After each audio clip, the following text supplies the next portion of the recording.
Filipenses capítulo 3, versículo 12, é um texto fantástico. Eu já falei muitas vezes sobre essa carta. O apóstolo Paulo escreve ela em prisão domiciliar em Roma. É uma carta que nos energiza, é uma carta que fala de alegria, é uma carta que fala de contentamento, que fala de esperança, que nos coloca para cima. E ele no versículo 12 diz assim: não que eu já tenha obtido tudo isso ou tenha sido aperfeiçoado, mas prossigo para alcançá-lo. Pois para isso também fui alcançado por Cristo Jesus.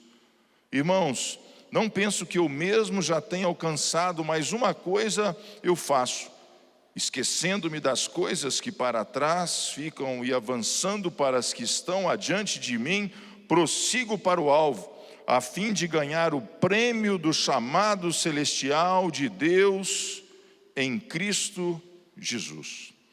Esse texto, pessoal, é um texto assim, riquíssimo. Eu queria trazer alguns princípios, algumas pérolas, algumas ilustrações para você nessa manhã, nesse dia, sobre a construção disso na nossa vida. O apóstolo Paulo começa nos dizendo assim: existe um lugar que nós ainda não alcançamos, existe uma posição que nós ainda não alcançamos, existe algo a mais que Deus quer trazer sobre a nossa vida. Ou seja, não que eu tenha alcançado ainda. Ou seja, e isso é a primeira coisa que precisa estar forte aí no seu coração, né, na sua vida. Ou seja, esse algo a mais, sabe? Você ainda não alcançou tudo que Deus quer que você alcance. Você não chegou ainda no lugar que Deus quer que você chegue. Você ainda não conquistou tudo que Deus quer que você conquista. E o apóstolo Paulo diz assim: eu ainda considero que eu não alcancei. Eu ainda considero que ainda não alcancei, apesar da jornada dele de fé ter sido uma jornada brilhante, uma jornada exuberante, uma jornada fenomenal, sabe? Um homem que conheceu a Deus como poucos, um homem que teve uma revelação dos céus como poucos, um homem que teve os céus abertos sobre a sua vida como poucos, um homem que escreveu a maior parte do Novo Testamento, das cartas que temos no Novo Testamento, foi o apóstolo Paulo. Teve experiências sensacionais, andou por todo o mundo antigo, pela Ásia, pela Europa, plantou igrejas, estabeleceu pessoas, transformou vida de cidades e de reinos. Ele diz assim: eu ainda quero alcançar mais. E eu oro nessa manhã para que esse desejo venha sobre o seu coração. A sua vida não terminou, a sua conquista não terminou. Os lugares que você precisa ir ainda não foram todos eles estabelecidos. E o apóstolo Paulo diz assim: eu ainda não alcancei tudo o que Deus tem para mim. Esse é um sentimento nobre que deve existir dentro do nosso coração. E eu queria que você orasse por isso nessa manhã. Eu queria que você se visse dessa forma nessa manhã. Deus quer que você conquiste mais do mundo espiritual, das relações que estão à sua volta, da nossa afetividade, enfim, tudo aquilo que te cerca, tudo aquilo que é a sua missão, tudo aquilo que é a sua vocação. Não se dê por satisfeito. Eu espero que nessa manhã possa surgir fome e sede dentro do seu coração, dizendo assim: eu quero mais da vida, eu quero mais da vida, eu quero conquistar mais da vida. E o apóstolo Paulo nos traz de uma forma magistral alguns princípios que podem nos nortear a alcançar o mais. E esses princípios estão aqui nesse texto, quando ele diz assim: uma coisa eu faço, esqueço das coisas que ficaram para trás. Que palavra poderosa, pessoal. Que palavra magistral, que ensinamento fantástico. Esqueço das coisas que ficaram para trás. Não existe uma pessoa sequer que olhe para o seu passado e às vezes não promova dores no seu coração. Todos nós, em algum momento da nossa história, houve a dor, houve a derrota, houve a solidão, houve o bullying. Ou seja, são momentos que nós vivemos que nós não gostaríamos de ter vivido. Quantas famílias disfuncionais existem? Quem sabe você mesmo cresceu numa família disfuncional. Um pai alcoólatra, família envolvida com drogas, questões de relacionamento. Ou seja, sabe, você às vezes se sente como o patinho feio da sua casa.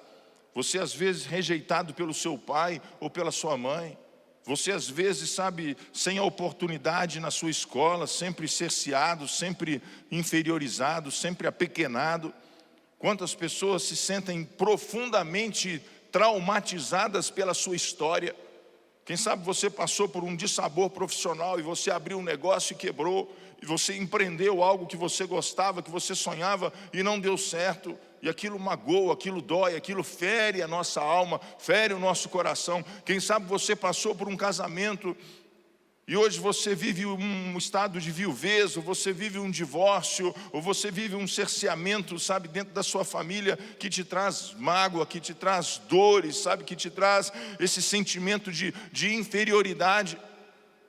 As crianças muitas vezes elas perdem a beleza da vida no momento que existe uma ruptura nos seus sentimentos, uma ruptura na sua identidade, uma ruptura no seu círculo mais íntimo de família. A vida é dura, a vida é difícil, na vida nós carregamos dores, na vida nós carregamos reveses, na vida nós carregamos incertezas, na vida nós carregamos decepções, na vida nós carregamos derrotas. Bom seria que não fosse. Bom seria que fosse tudo vitórias, bom seria que fosse tudo êxito, bom seria que tudo fosse virtuoso, alegre e feliz, mas essa não é a realidade da nossa vida e tampouco era a realidade da vida do apóstolo Paulo. Quem sabe ele era um homem que tinha dor na sua vida sobre o seu estado familiar. A Bíblia não fala absolutamente nada sobre a sua família, sobre casamento, sobre filhos. A Bíblia fala daquele episódio em que ele consente na morte de Estevão, o primeiro mártir da igreja, e ele podia perfeitamente carregar aquilo no seu coração, carregar aquilo na sua alma, e aquilo ser uma marca negativa na sua vida, como se ele se sentisse, sabe, de alguma forma impossibilitado de construir o seu futuro. E muitos que estão me ouvindo nesse dia estão exatamente dessa forma. Justificamos as nossas mazelas presentes por aquilo que sofremos no nosso passado. Justificamos as nossas impossibilidades futuras por aquilo que sofremos no nosso passado.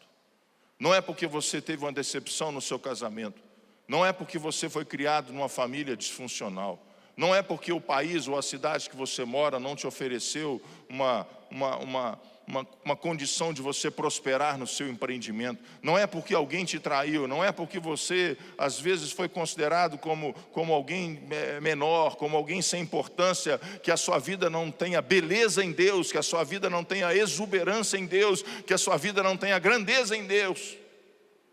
E o apóstolo Paulo está dizendo, olha, eu posso alcançar o meu destino, eu posso alcançar mais na minha vida, eu posso alcançar mais no meu futuro, mas para isso eu preciso ter o cuidado no presente.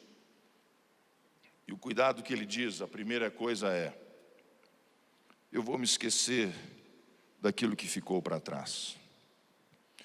Talvez você me diga assim, poxa, mas esquecer é uma palavra muito forte. Eu não consigo esquecer os maus tratos dos meus pais. Eu não consigo esquecer o desrespeito, a injustiça, a mentira que eu fui vítima. Eu não consigo esquecer, sabe, aquele empreendimento que eu tentei e não deu certo.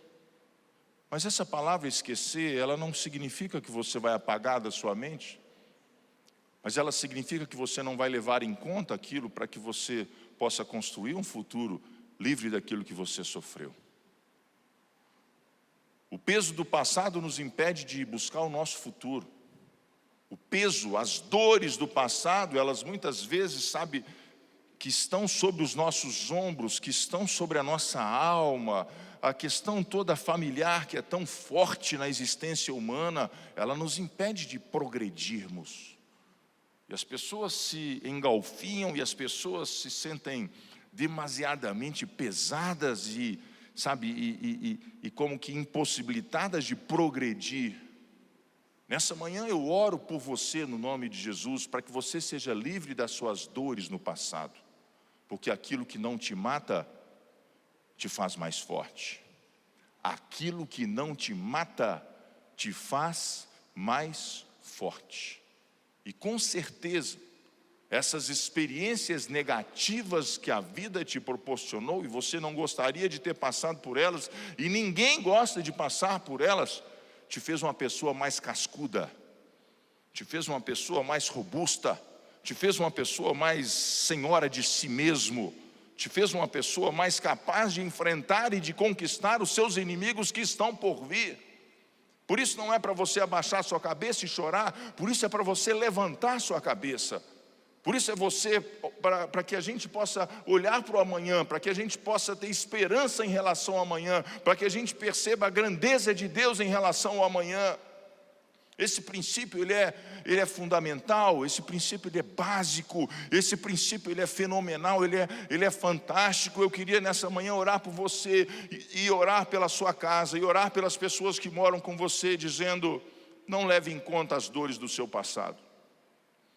Seja capaz de perdoar nessa manhã. E essa é a palavra-chave que existe na construção do nosso futuro, é você ser capaz de perdoar.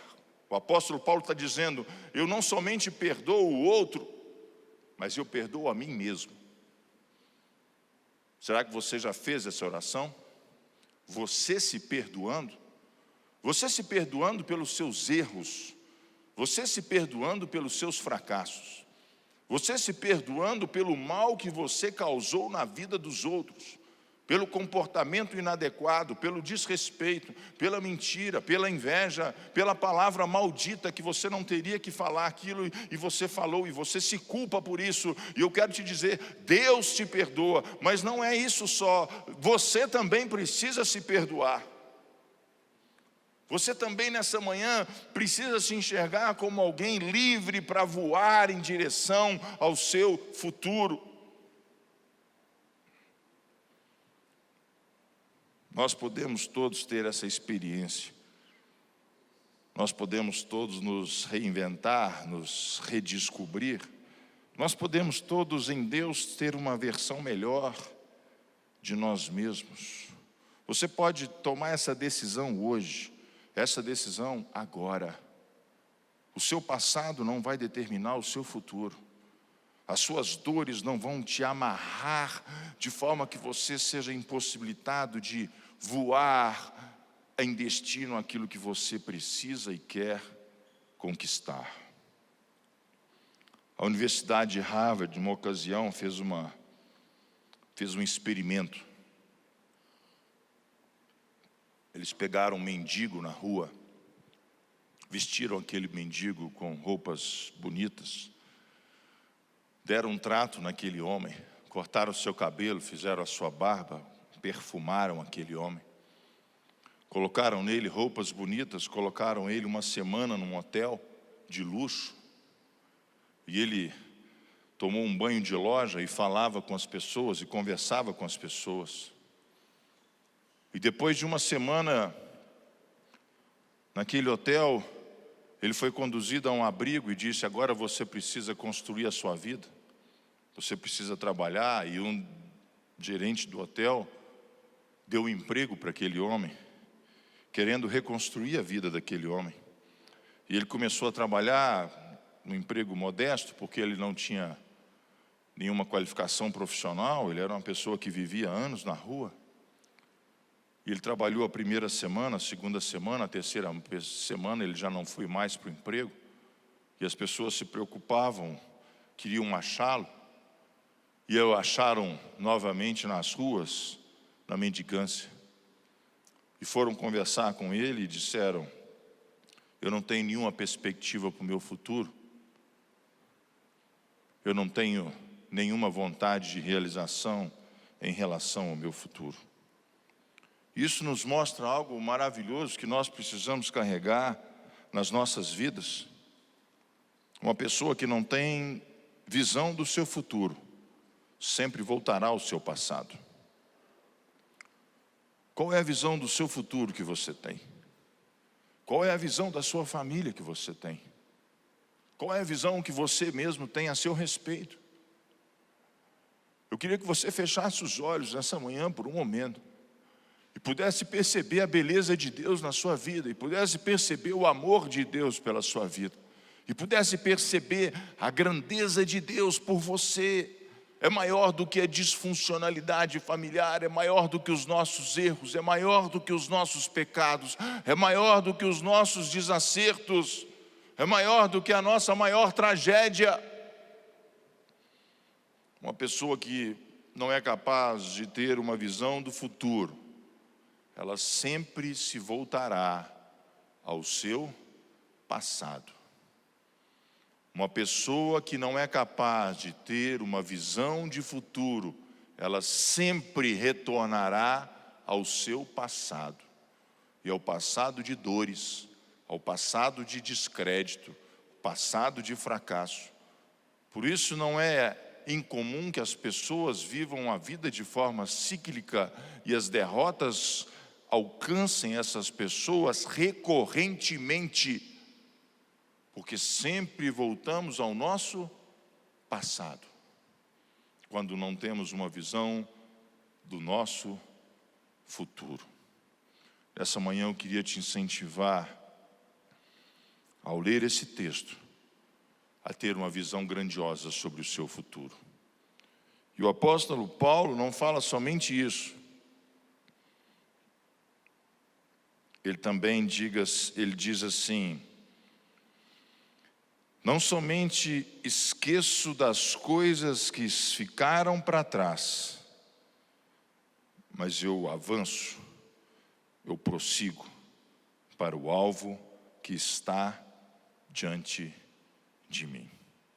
E essa palavra nesse texto aparece por 3 vezes. Ou seja, a vida é um caminhar, a vida é um despertamento, a vida é um redescobrimento, a vida é uma repaginação de você mesmo. Eu sempre digo isso: permita que o Espírito Santo de Deus faça de você a sua melhor versão. O celular tem uma versão atualizada mais do que uma vez por ano, computador igualmente, carros todo ano tem um modelo novo, televisão igualmente, todos os aparelhos que fazem parte do nosso cotidiano, eles se reinventam, sabe, anualmente, às vezes até 2 vezes por ano. Seja a sua melhor versão nesse mês que começa amanhã, de junho. Seja uma versão de perdão, seja uma versão de compaixão, seja uma versão de ajuda, seja uma versão de compreensão, seja uma versão de ser um bom ouvinte, seja uma versão de alegria, seja uma versão de esperança. Eu oro nesse dia, em nome de Jesus, para que o Espírito Santo de Deus se alcance a sua casa, e você tenha essa disposição. Não é Deus quem vai fazer isso por você, é você que vai se humilhar diante de Deus e dizer: Deus, eu quero prosseguir para o alvo, eu quero prosseguir para aquilo que está diante de mim, eu quero conquistar aquilo que está por vir, eu quero viver o meu amanhã.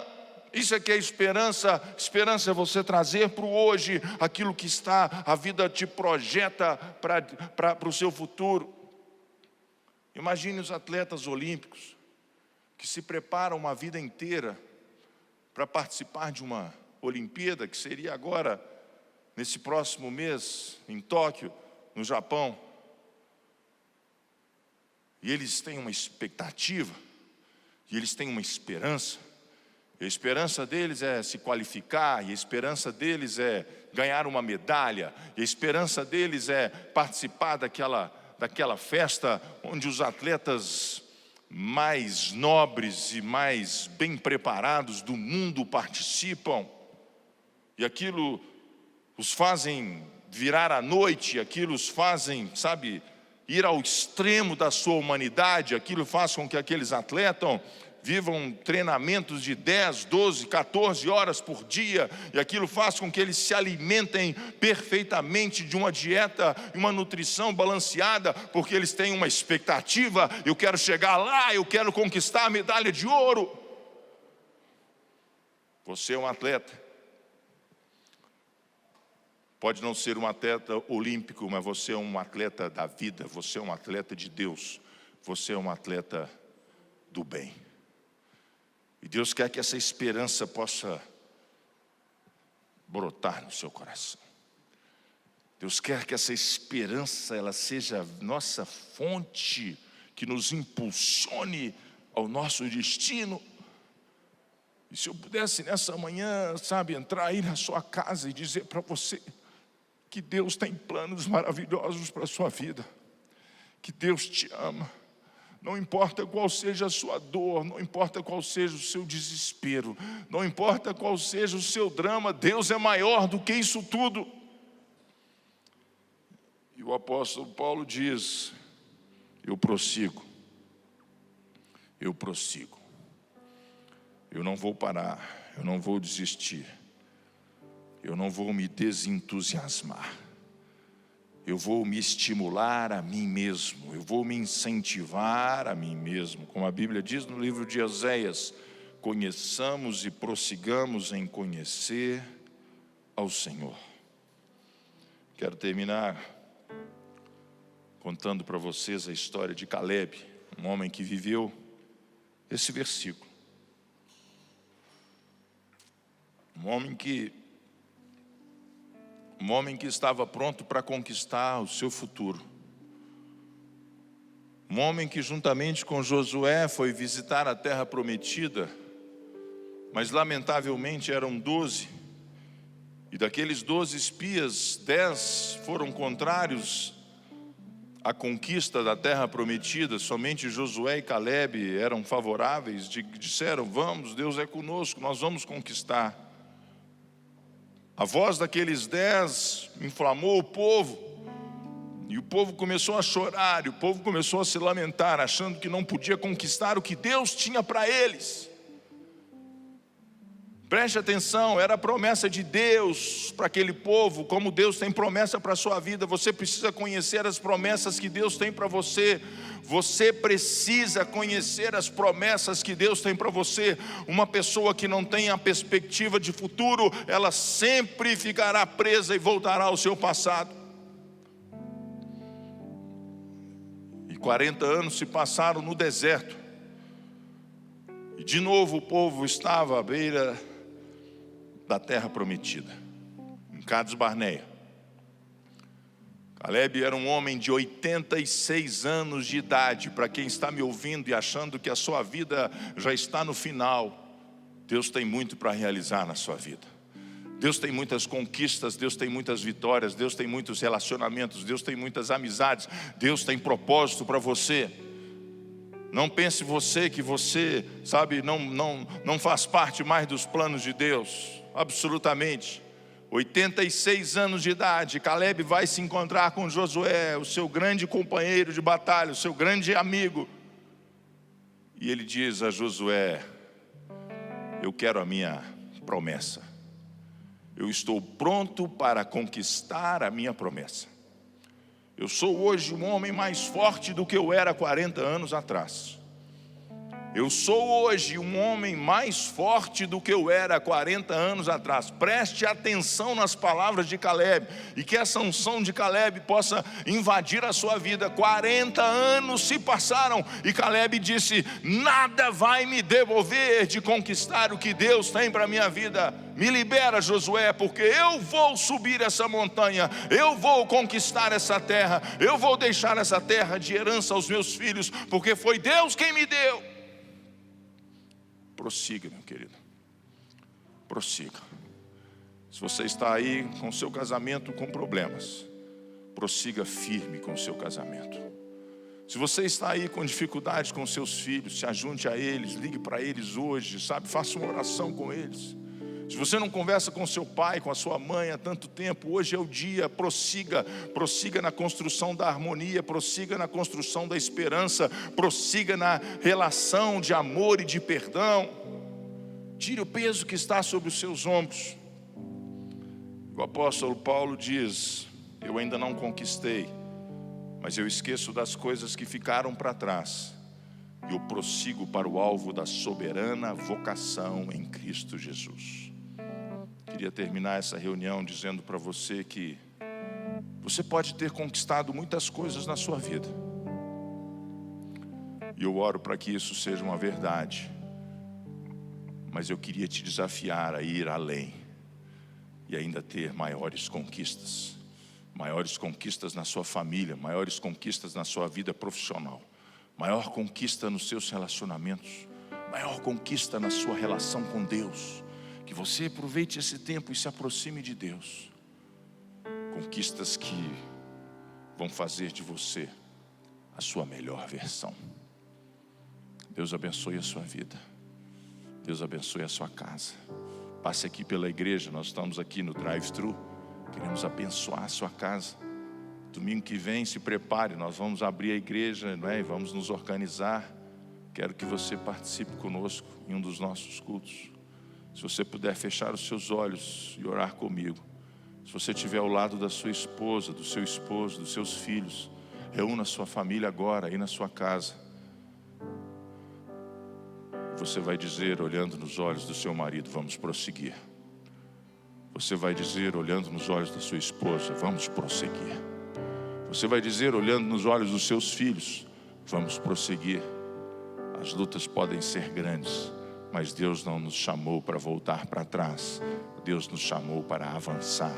Deus nos chamou para conquistar. Deus nos chamou para alcançar as promessas que Ele tem preparado para nós. Deus abençoe a sua casa. Deus abençoe a sua vida. Deus abençoe a sua família. No nome de Jesus.